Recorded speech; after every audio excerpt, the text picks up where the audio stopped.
Para entender todo este embrollo judicial en torno a Trump, tenemos al doctor Nelson Rodríguez Varela, abogado y ex fiscal. Gracias, doctor, por estar con nosotros. Un placer, como siempre, estar aquí contigo esta noche. A ver, hoy le escuché en la radio y me saltó una pregunta, ¿no? ¿Cómo es posible que exista apelación sobre un caso sobre el que todavía no existe un dictamen, no hay un dictamen? Y eso es lo que típicamente sucede. Todas las apelaciones que se conocen comúnmente son apelaciones que ocurren después de un veredicto, donde se pelean diferentes aspectos legales sobre la forma en la cual se celebró el juicio, problemas procesales y todo ese tipo de cuestión. Pero hay un área muy pequeña de la ley donde se permite una apelación antes de que se llegue a ese momento.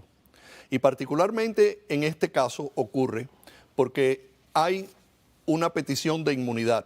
El expresidente, en su caso federal, fue a unas mociones, la juez Shotkan le negó esa petición de inmunidad y por lo tanto le quita la defensa de inmunidad desde el punto de vista que no la puede argumentar. Además, si ella está de acuerdo con que tiene una inmunidad presidencial, se acaba el caso.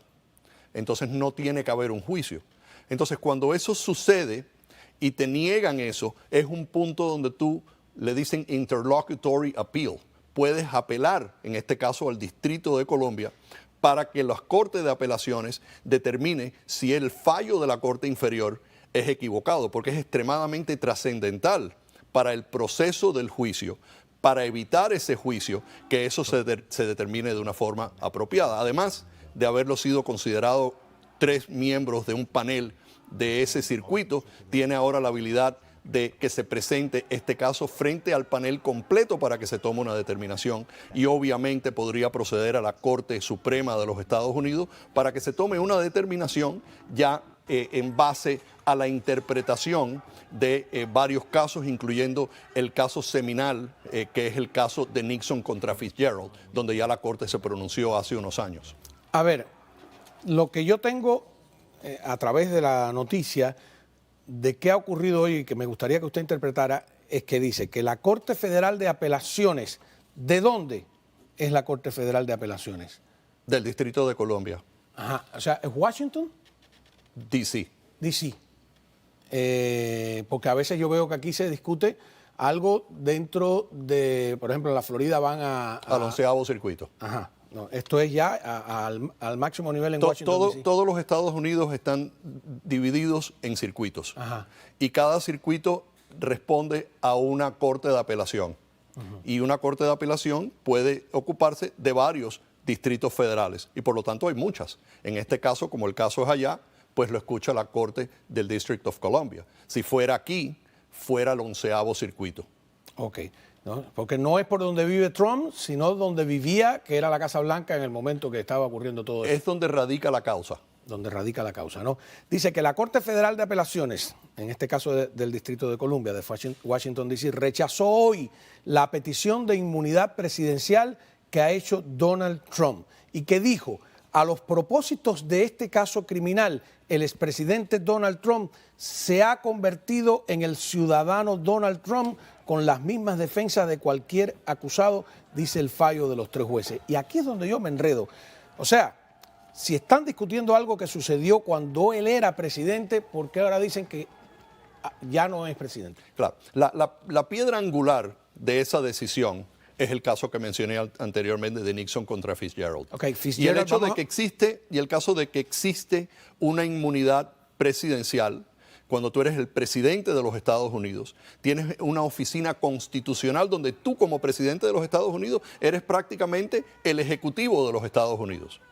Y existe entonces, basado en esa separación de poderes y tu necesidad de poder tomar decisiones en el curso de tu función como presidente de los Estados Unidos, existen ciertas protecciones de inmunidad para que tú puedas tomar esas decisiones libremente y no tengas y no repercuta sobre ti la posibilidad de ser demandado por ese tipo de situación.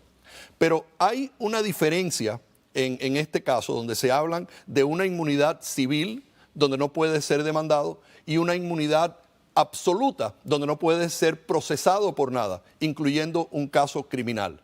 La Corte de Apelaciones, en este caso, avalando la decisión de la juez Chutkan, que es la Corte Inferior, ha decidido que tú, como presidente de los Estados Unidos, no puedes evadir un cargo criminal.